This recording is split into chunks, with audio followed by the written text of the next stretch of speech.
Sure. Okay. Great that we have Stubbs today with us. He's going to tell us about automated formalization of OEIs.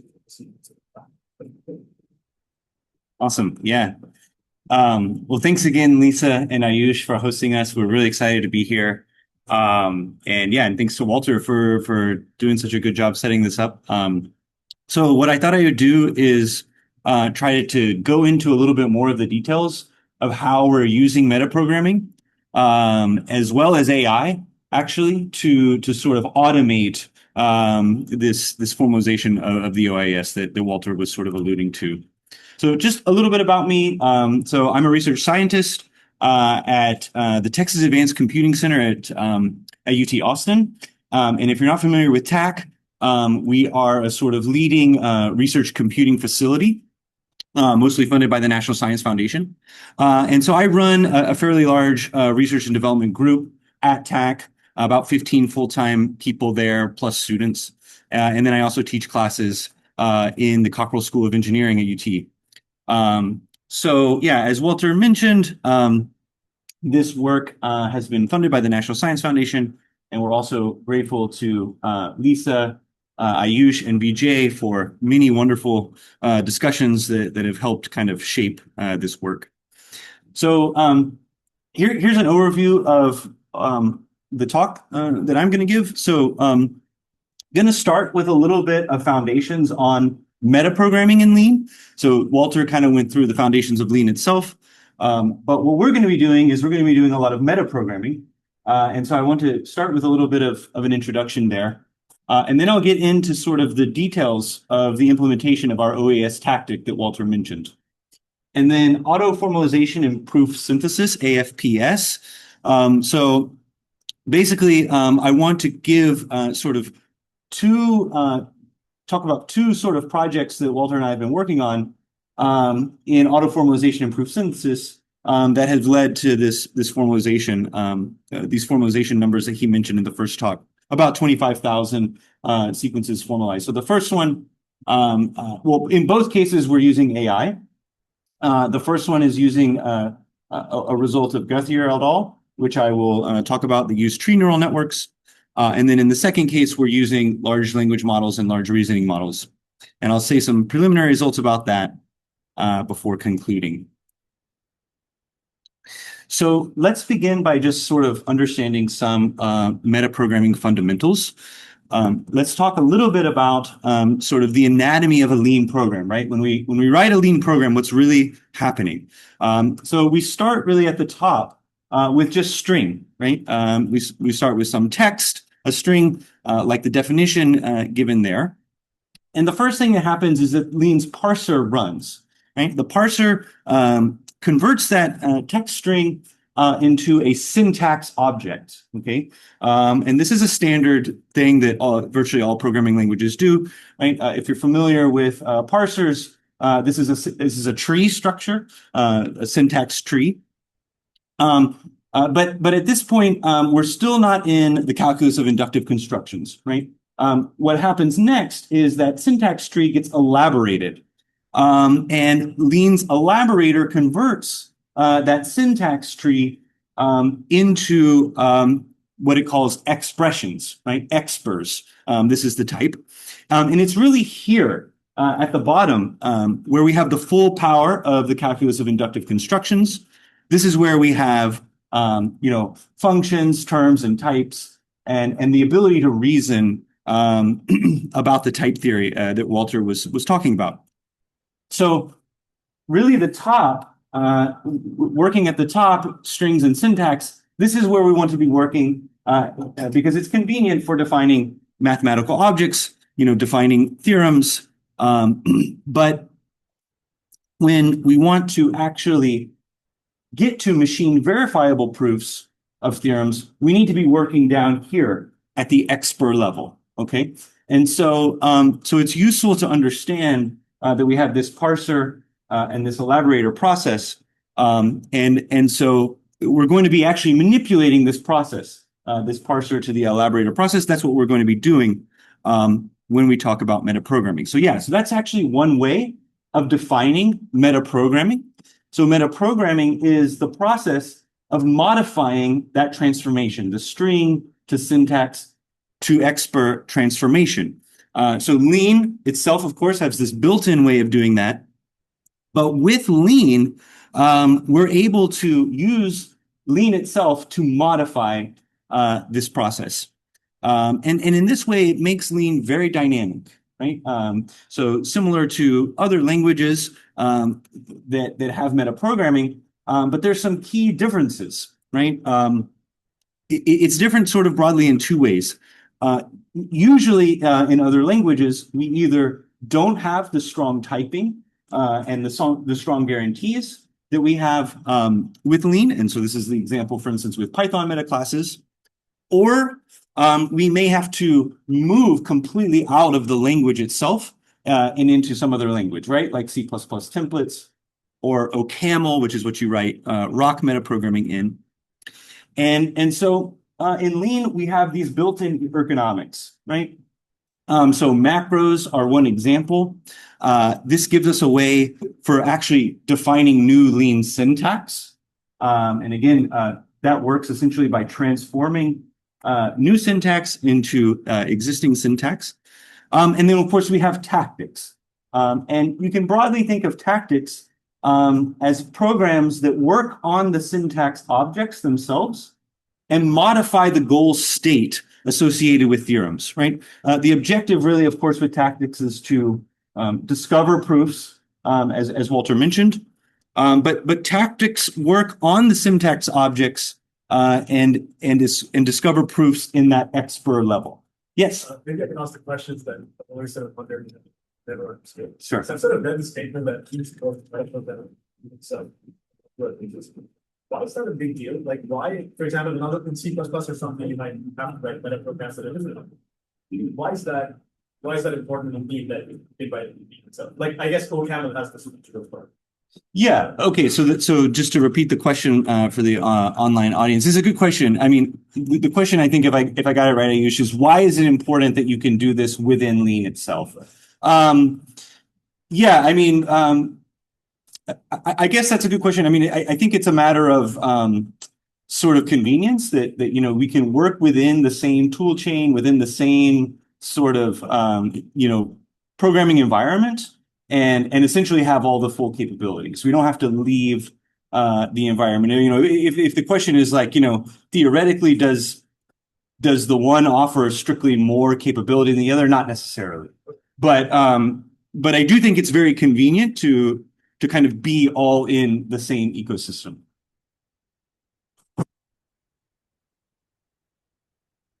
Okay, so so we wanted to look at some of the metaprogramming facilities that we have in SequenceLib, and Walter discussed these, but just to go a little bit deeper into sort of their inner workings. So he mentioned this OAIS attribute here, this decorator, and this is sort of the primary hook or one of the primary hooks in SequenceLib. And yeah, essentially when you decorate this function, decorate some function, with this OAS attribute, essentially what happens is the program intercepts the syntax here, right? And the syntax to expr process. It intercepts that process, and it does a number of things. It attaches metadata to this declaration. Okay, so it attaches things like the tag, the offset, and the known values for this OAS sequence defined in the attribute. So it does some gathering, right, of information, and it attaches that in the environment. And then it tries to prove these value theorems, which Walter also discussed, but I'll say more about how that works. And then finally, once all that's done and everything works, it adds all of the information, including the value theorems, to its internal database. And so that's at a high level, what is happening. And so yeah, a value. Sure. Yes, we will talk about that. Yes, absolutely. So the question was, are we going to talk about how we make use of all the metadata? And we absolutely are going to talk about that. So here's the first place where we do that. So we're trying to prove these so-called value theorems, right? That's one of the things that we're trying to do. And just to be concrete, these are theorems of the form S evaluated in N equals M for some integers N and M. And in general, we want to do this for a continuous range of values N, starting typically at the offset, which is defined by the OAS sequence. So this is one piece of metadata that we have, all the way up to the user provided max index. So the user is providing the max index. They're providing the definition of S, but metadata is already showing up here, right? We're already being able to pull, what is the offset from metadata that is provided by the OAS, and we're also able to derive the values. So these M's here, these M values are we should think of them as coming from the OAS itself, right? Because we have the information of the sequence, like this is provided by the user, and they're saying derive these theorems, and we're treating, if you will, OAIS as the source of truth. The values for these theorems, these M's here, are coming from the OAS table. So that's the first way we're using the metadata is what are the actual theorems that we want to prove, right? Okay, so this is how it works under the hood. So for each theorem, Sn equals M, that it wants to prove, the first thing it does is it creates a syntax object for that theorem, right? The theorem is just a piece of lean code, right? It's just like any other lean code that we write. And so we can programmatically create a syntax that represents that theorem. And then we can elaborate that syntax. We can elaborate that theorem into a term T of type expr, okay? And then what we do is we apply our OAS tactic to that constructed proof term, all right? And if the OAS tactic is successful, it will produce that proof term. And then finally, if all that goes well, we add the theorem to the environment. Yes, that's my question. Sure. So I've always wanted to create new tactics, and the way that I understand about these tactics for training something is that we sort of tag these lemmas that you have to. And bring yourself, and then there's the tactic bring might sort of apply over these lemmas to see which one of them closest. So the OEIS tactic, does that also tag like a large number of lemmas that sort of apply them to some sequence? Yes. Okay, so for online, the question, if I can summarize roughly, tell me if I get this wrong, Ayush, is, we've seen a lot of tactics in MathLib, and a lot of them do things like tagging, tagging theorems from MathLib or from other places, like SIMP is one of these examples, right? And so roughly speaking, does OAS tactic do that? And yes, I have a whole slide on OAS tactic. I think it might be the next one. So I will show you exactly how it works. Yeah. And then just the final thing to say is that if you ask for a range all the way up to max index, if you ask for the sequence to prove all those theorems, then it's an all or nothing thing. So in other words, it either successfully proves all the value theorems up to and including the max index, or it fails if any one theorem is not able to be proved.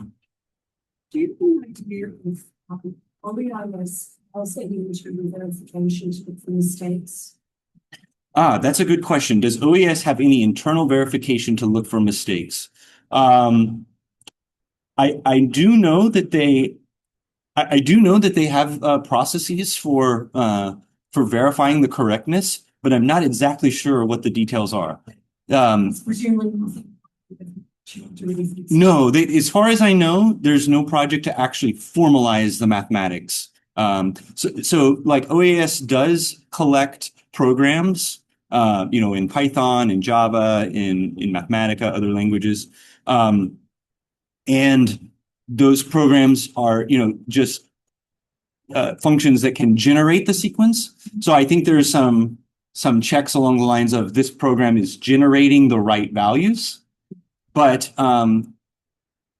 but there's nothing preventing those programs from just, emitting the values, the known values, right? If n equals 1, return 1. If n equals 2, return 7, right?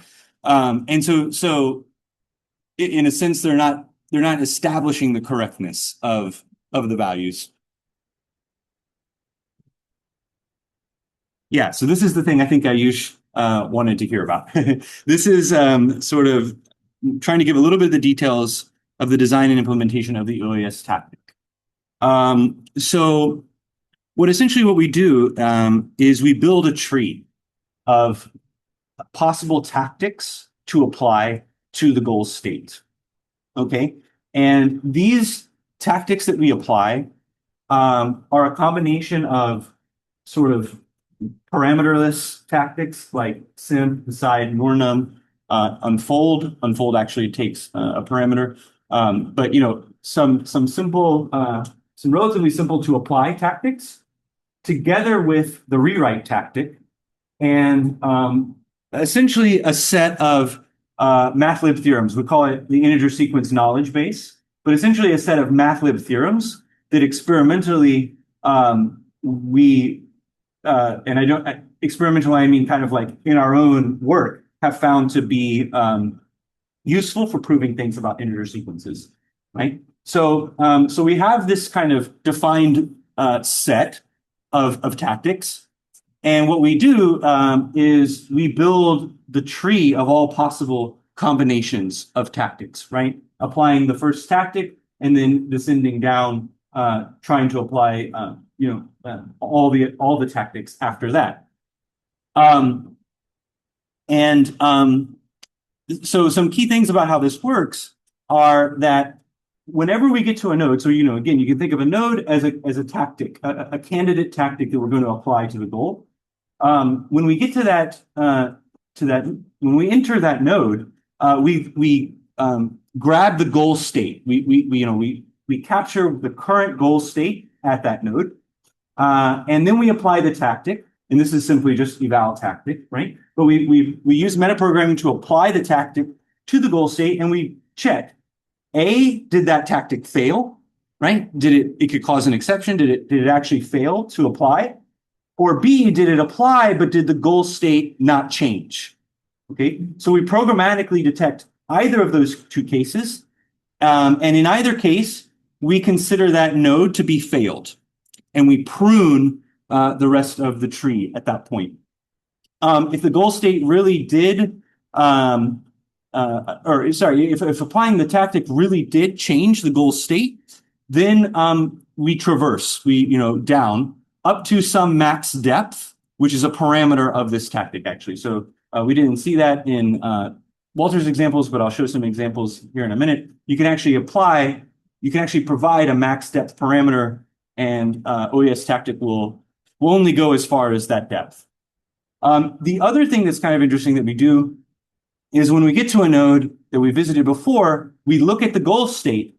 And if it's a goal state that we've already seen before for that tactic, then we skip it, right? Because we've already tried it, essentially. So it's a sort of memoization. And this is, you can prove that this is complete with sufficient depth. So that's we haven't done that yet, but that's something that we're interested in trying to do at some point. But okay, so here's some examples of proof synthesis with the OAS tactic. So this is a sequence from the OAS, the ruler function. It's just the exponent of the highest power of 2 dividing 2n. And so there's a very easy definition of this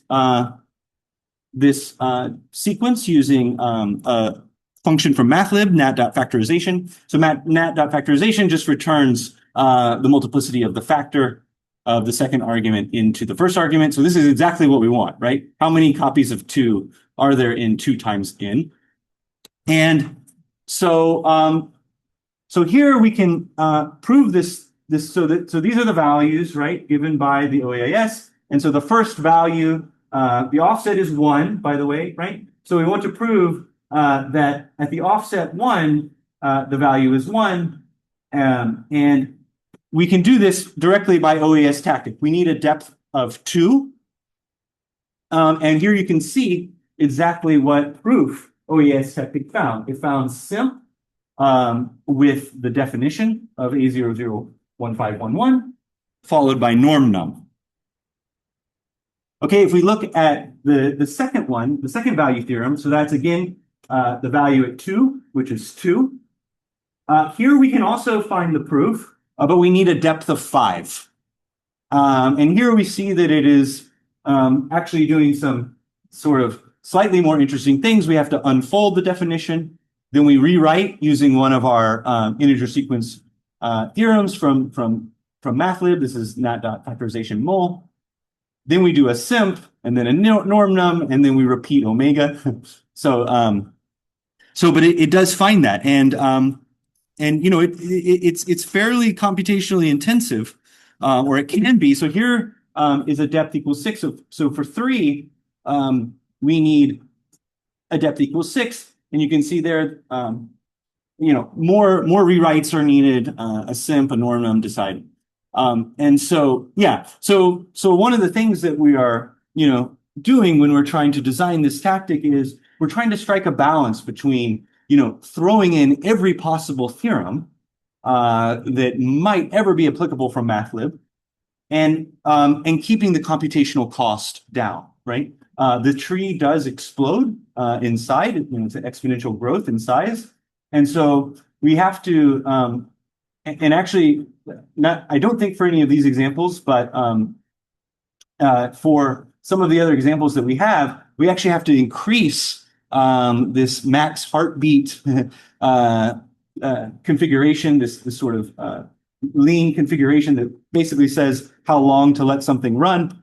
And so already with our current knowledge base, you could think of us sort of hitting some computational limits that, of course, we can easily get around by increasing the max heartbeats. But the point is that, yeah, we need to be smart about the theorems that we're exploring.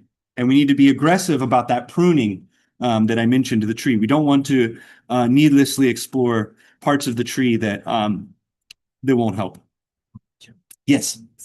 You talks about your own library of proofs of theorems and how it can be solved. Oh, let's see. The question is, am I going to tell you about I wasn't necessarily going to tell you about, the question is, am I going to tell you about the library of proofs of theorems and how to search them? I can definitely show you that. Yeah, because I wasn't necessarily going to talk about that. What I was going to talk about, well, I was going to mention some future work on the tactic, and then I was going to start talking about some of the AI stuff that we've done to generate the theorems. But yes, we can absolutely talk about how you search sequence lib. And the website actually is a very useful. So I mean, the website is a good starting place for searching theorems, and then we have some programmatic ways within Lean itself. But yeah, so just to conclude on the tactic really quickly here, this is definitely an area of a lot of future work. We want to experiment with different max depths, especially when we're running this tactic, which I'm about to talk about here in a minute. When we're running this tactic in an automated mode, you know, what's the right max depth to be setting in general? And also this max heartbeats that I mentioned. We want to leverage some additional tactics that we're not really using, at least not optimally right now, such as grind. So grind is a tactic from MathLib that has a lot of powerful capabilities, but it's important to configure grind properly, right? And so we need to get a proper configuration of grind for OAIS. We want to also expand with additional theorems. There are definitely some theorems we know we need to add, but again, trying to keep that computational budget down while we do that. And then one thing I mentioned, or maybe I didn't mention, but OAS tactic is a terminating tactic, meaning that it completely proves the goal, closes the entire theorem, or it fails. And actually, there's no reason to do that. What we've set up with the tree search, what we could do very easily is kind of remember the goal states that we discover by applying different tactics while we're traversing that tree. And using some kind of complexity measure on the goal, we could decide if the goal states that we're discovering are better than the initial goal state. And we could return sort of the best, the sort of simplest goal state that our search finds, even if it doesn't close the tactic and or close the theorem. And that can be very useful in combination with the AI, which I'll start talking about here in a minute. And then, yeah, I mentioned proofs of correctness of our implementation, and maybe even experimenting with different search algorithms altogether. So we're doing depth first right now, but we have some other ideas that we might look at in the future. Yeah, just a little warning, I guess, before I get to the AI, I forgot about this, but just a little warning about safety with metaprogramming. So it can introduce issues. Metaprogramming, you're changing the code that was there, right? So there's nothing preventing you from doing things like introducing new axioms, introducing axioms that are the theorem that you want to prove, right? And that would not be good. That would not be what you want, right? So at the moment, we're using this lean4 checker, which is a kind of older tool to ensure the metaprogramming is safe.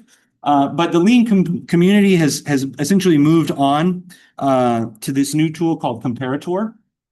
And Comparator can ensure lots of nice things like no extra axioms, that we just have the blessed ones, like no use of the native decide tactic, and so forth. So we're going to be migrating to Comparator as well soon. Okay, so let me switch gears just a little bit and talk about how we are combining this with AI to really do things at scale. And this is our ultimate goal, right? We want to combine the capabilities of Lean, these formal methods on the right here, with AI capabilities to do autoformalization and proof synthesis, right? So we're depicting the basic architecture here.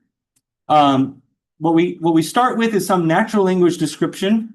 In our case, it's a description of an OAS sequence, but in general, it could be any mathematics. It goes to some kind of AI model, and that model produces a formal candidate. It's like a conjecture, right? I mean, the model can't be trusted, it can't be relied on, but it can produce some pretty good things, right? And so the idea is that we take the model's conjecture or its formal candidate, and we pass it to some kind of a lean-based tool that can do a number of things, including checking it. Does it type check? Is it valid at all?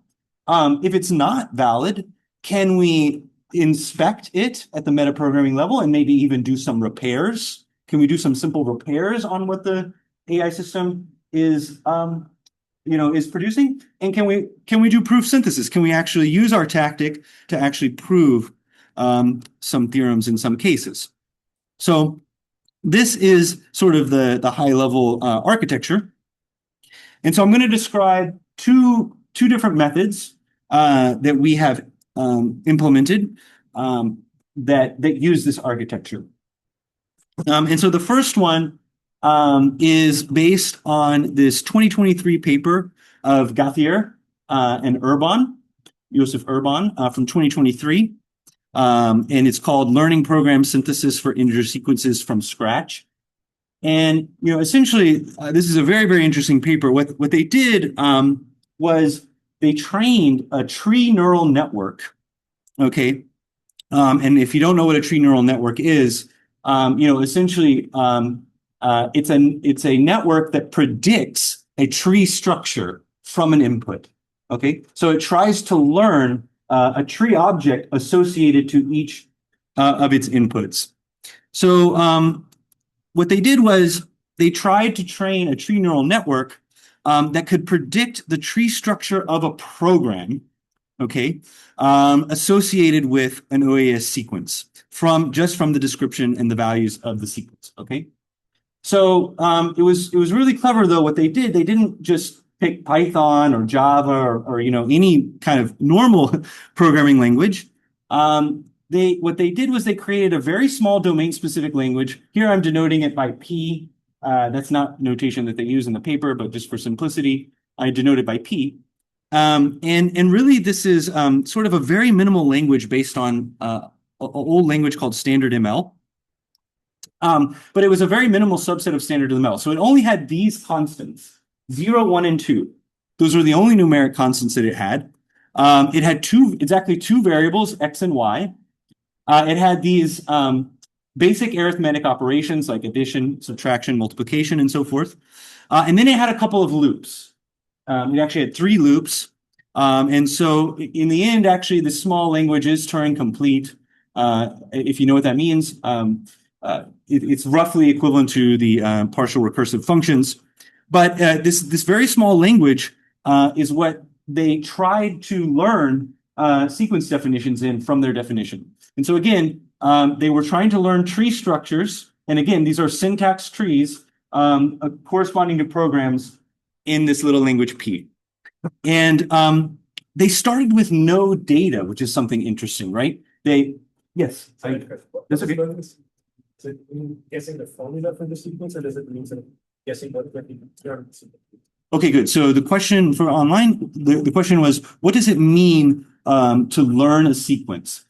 And so what it means is to learn. That's a very good question. What it means is to learn. So given the description of a sequence, like A1, 2, 3, 4, 5, it has these values, learn a program in P, which is for them an AST, a syntax tree comprised of nodes of these operators and variables and such that when I input, the natural numbers into my program, out comes the values of the OAS. Does that make sense? Cool. Yeah. So they started with no labeled data. They didn't have any. They didn't have any examples of programs P in this language that corresponded to OAS sequences. So they basically did this bootstrapping process where they did a randomized search. They randomly generated programs in this language, and they just checked, do any of these correspond to OAS sequences? Do any of these generate the values of OAS sequences? And so this randomized algorithm was actually able to find sufficient initial definitions that they were able to use that to bootstrap the training, right? And so what they did was they had this sort of self-improving loop where they would train a tree neural network using, standard machine learning to predict, SP pairs, right? Sequence program pairs. And then they would use that trained neural net to essentially guide the next round of randomized searches. And so they would do another set of randomized searches, but using the tree neural net to kind of predict and weight the different operations. And in this way, they had this sort of self-improving loop that ended up learning a lot of different sequences. So, yeah, they were able to formalize. Actually, they formalized they generated programs for about 28,000 sequences, and so what we did in our work to formalize 25,000 sequences using this, it was a sort of 3-step process. So in step 1, what we do is we translate the language, the programming language P into Lean. And, this really amounts to writing the syntax of P into Lean syntax, right? And so we can have a syntax, a Lean term like this, loop x.x, y2, and that corresponds directly to the syntax in the standard ML DSL of Gaither et al. And then we implement the semantics of this new programming language P. And so most of these implementations were straightforward, right? These are simple loops or, additions, subtractions, multiplications. We did re-implement a couple of the loops for efficiency. And then what was kind of cool is we were able to prove theorems in Lean that our implementations, our re-implementations, our improvements were the same as the original semantics. And we even did some post-processing to simplify some of the formulas because this language was so simple with just 1 and 2, 0, 1, and 2, you would oftentimes see things like 1 plus 1 plus 1 plus 2, or x plus x plus x. And so we could do some simple algebraic simplifications and, of course, prove that everything we were doing was maintaining the correctness. Okay, and so then we checked correctness against the OAS values. So for every lean function that we generated, we actually compared its output to the OAS values, and we did find about 2,500 sequences that disagreed. So there are actually 2,500 sequences from this standard ML that do not actually agree with the OAIS. And we also found another 1,300 sequences where there were very few known values in the OAS. So these are probably wrong as well, actually. We mark them in sequence lib as most likely incorrect or low confidence. But yes or no? So by that, we mean sequences like n factorial factorial, which grows too rapidly to have many entries. Are you talking about these types of sequences? Yeah, not necessarily. So the question was, am I only talking about sequences like n factorial factorial that grow too rapidly? There are sequences for which there are just literally not that many values known. And it's not necessarily because they grow too rapidly. It could also be because the mathematical objects, the underlying objects are complex and we literally don't know the values. So it's not like factorial or twin function, but it's like completely unknown. That's right. That's exactly right. Okay, and then in step 3, we generated theorems using our tactic, right? And we selected a maximum value of 100 value theorems to prove for each sequence. This 100 number was somewhat arbitrary, but it was sort of empirically defined. We sort of looked at, what's a number that we can usually prove without really blowing up the computational budget, because a lot of the values do get very big. And 100 was a pretty good a value that we found. And so here's our final count. We formalized 25,457 sequences out of the original 29,000. And again, the ones that weren't formalized were because the values didn't agree with OAS. And then almost all of those, we were able to prove the maximum number of theorems, 100 value theorems. We were able to prove for 24,500 sequences to give us a total of 1.6 million theorems proved. Yes? So are these results from the TNN algorithm that you introduced before? Yeah, these are results from translating standard ML produced by the TNN into Lean, and then applying our semantics and our tactic to prove the theorems. That's really impressive. So as for the TNN, first we put the natural language definitions, and then try to put that into the mathematical sentence. Right. So is that purely done by the machine learning algorithm, or is it Yes. algorithm? That's done by the machine learning algorithm. So yeah, the question was, is the TNN using LLMs? And the answer is no. It's just using tree neural network, basic machine. I mean, it's deep learning, but it's not like a transformer architecture. It's just a tree neural network architecture. Yes. Then how could this work where we train the TNN in like specific sequences, well, a lot of sequences actually, then we have certain weights of neural networks, right? Mm-hmm. How could this be generalized for like other sequences? Yeah. So the question is, how can we generalize the TNN to other sequences?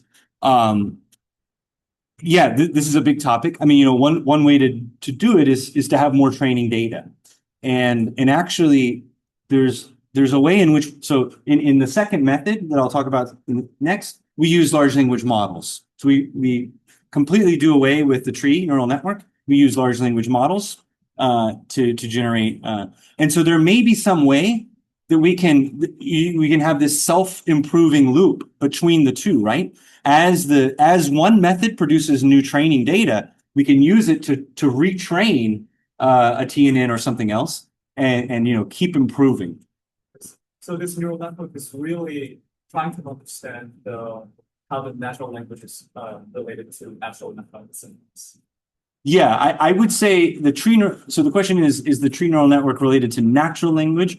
I would say it's more related to the sequences themselves, right? How are the values of the sequences, how are those sequence values related to programs in this very, very basic syntax?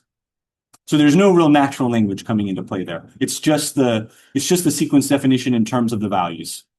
When we're talking about natural language, that's where we want to use the LLMs, the transformer-based models. Just a little clarification. Sure. So what exactly will our input for The input for the TNN will be the values of the sequence. Okay. Yeah. Okay. So I won't go into this because I know we're kind of getting maybe close to time, but and I want to talk about the LLM stuff. But we did learn a lot about what it takes to run I mean, this pipeline ran for like, I don't know, 24 to 48 hours. And we learned a lot about the engineering side and that we need this sort of fail-proof lean tool that can be hammered, right, at scale and stay up. And so what we did was we took some of the lean code that we'd written and we hardened it into what we call OAS LT, OAS lean tools. And it's a server. Again, I won't go into the details, but it's this sort of standard TCP IP server with a JSON protocol, and you can send it commands in JSON. You can, like you would an API, you can send it a command like compile this lean code or prove theorems about this function or give me the values for this sequence. Right. And it is at this point, it's a fairly well battle tested, hardened, it can run at scale and handle, quite a bit of load. And we actually have several ideas for how we're going to expand it as well into new commands. But I will skip some of that engineering and go into the second method, which we were just talking about. So here, the idea is to replace the tree neural network with a transformer model, okay? Think a large language model or a large reasoning model. And now the input to that model is the natural language description of the sequence, right? We can give it any kind of data that we want coming off the OAS info card or the tag, but we prompt our LLM with that natural language definition, and we ask it to give us a lean. We just ask it straight up, give us a lean implementation for a sequence like this. And then we turn around, and again, thinking of that as sort of a formal language conjecture, we turn around and we call OAS LT, and we say, hey, does this lean compile? Does it type check? And if it doesn't, we have some simple ways that we can detect certain kinds of syntax errors, certain kinds of hallucinations, and we can repair them. We can literally change out nat.length, which doesn't exist, for nat.card, which does. And then we can do simplifications on the formulas. And we can also, the LLMs have gotten very good at giving what we call these lookup table definitions. So just a bunch of lean code that says if the input is 1, return 6, else if the input is 2, return 9, else if the input is 3. Like they just give you a huge, right? Even though we prompt them and we tell them don't do that, they still try to sneak it in. So we can detect this in the lean side by inspecting the syntax object, right? And we can say, nope, that's not allowed. And so anyway, this kind of repeats in a loop until we get something that compiles. And we can even attempt to use our tactic to prove theorems about the definitions that do compile. And so here's some early results for what we've done. So we've only been able to run this on a portion of the OAS, but the good news is we can run this on the entire OAS, right? There's nothing about this algorithm. Like in the first method, we were restricted to the 28,000 sequences that the tree neural network was able to discover. In this case, we can run it on all 390,000 sequences. But we've run it on this subset called OAS core. OAS core is a small subset of sequences defined by the OAS to be kind of like the most important or core sequences. It's about 177 sequences, 176 sequences, I guess. And that should say n equals 5 there. So we ran this a couple different ways. N equals 5 is the number of attempts that we in that loop between LLM and OAS LT that we ran. So we ran it with 5 attempts and 15 attempts. And on the OAS core, it's doing pretty well, actually. You can see that we're getting between 38 and 42% correct definitions. And then we're able to prove, max prove most of the values on those. And we get a little bit of increase from going from n equals 5 to n equals 15. But we also increased the time. So the runtime for n equals 5 was around 35 minutes. The runtime for n equals 15 is getting closer to an hour. So again, if we're running this across the whole AOS, this is just 176 sequences. We have to be mindful of that compute budget. But this is in line with what the original pipeline did. So the original pipeline got actually less, 31% of the definitions correct from the OAS core. So this was encouraging to us, like, oh, we might be beating the OAS core. But then some less encouraging news. So we ran it on a random 20K sequence, and this pipeline took with just n equals 5. This took about 48 hours to run, between 24 and 48 hours. I'm not quite sure, but we're much lower in correct definitions. We're like at 9% of the definitions, and you can actually see that our token costs here. We were at 150 million tokens to run this, just this one part of the pipeline. And I should have mentioned on the previous slide, this is all hosted at TAT, right? So we're not actually directly paying money to do this, but if a back of the envelope calculation, if we used Claude Opus or one of these commercial models, this amount of tokens would be about $4,000 just for this one 20K run. And again, we want to get to a run that is more like 390K sequences, right? So we need a couple, another order of magnitude or so. Yeah, sorry, was there, question? Yeah, I'm sorry, I should have said. This was Llama 4 Maverick. So this is a mixture of experts model, kind of a very good, kind of a very good open weight model, but a general purpose model. It is not necessarily a model that specializes in lean. And so that's another thing that we're encouraged by. So we were just talking with Ayush in the car ride over here. One cool thing about our harness is it's very easy to swap models. Actually, that's very easy to do, but you do need the model itself deployed, and you need it performant. So we've been looking at Gödel Prover, and this is a model we would love to swap out for Llama 4 to see how does it perform. And we're very close. We actually have Gödel Prover installed and deployed at TAC, but it's slow right now. So this pipeline would take about 24 hours instead of 53 minutes to run with Gödel, and so we're fixing that before we get the numbers. So that's another one on the list, like the DeepSeek Prover, the V2, which is based on DeepSeek V3, I think. Is another one on the list that's a bigger one. So Gödel is 32 billion parameters. It fits fairly well. The DeepSeek Prover is, it has a couple of different sizes, I think like an 8 billion and then 670, and then a 600 plus billion. Right. So that 600 plus billion is going to be interesting to get scaling and get working really quickly. But yeah, we would love to, our ultimate goal is to have all of these models deployed at TAC and easily, you know, point and click swappable with the AI prover stuff. And I think that's my last slide is just this future work with AI prover. So I just wanted to mention this because this is sort of our unified architecture that we're hoping for.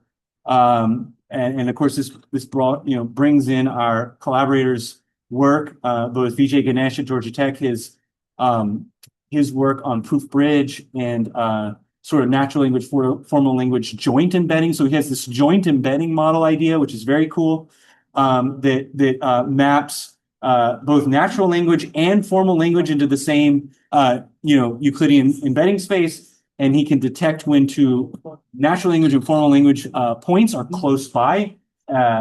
So that's very cool work. And then we also want to work with Ayush and Lisa to include some of these computer algebra systems like Maple and GAP into our tool system.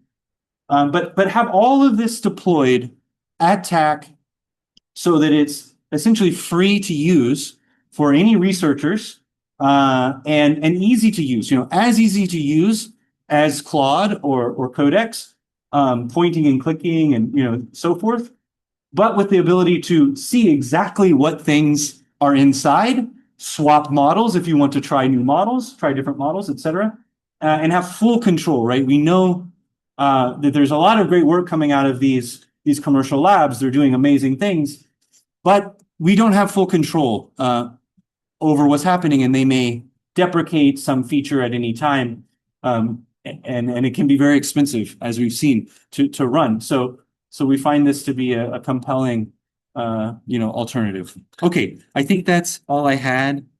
Yeah. So again, thank you very much for the invitation and opportunity to speak. And yeah, happy to take any questions. Yes. Yeah, heard of the L1 thing. So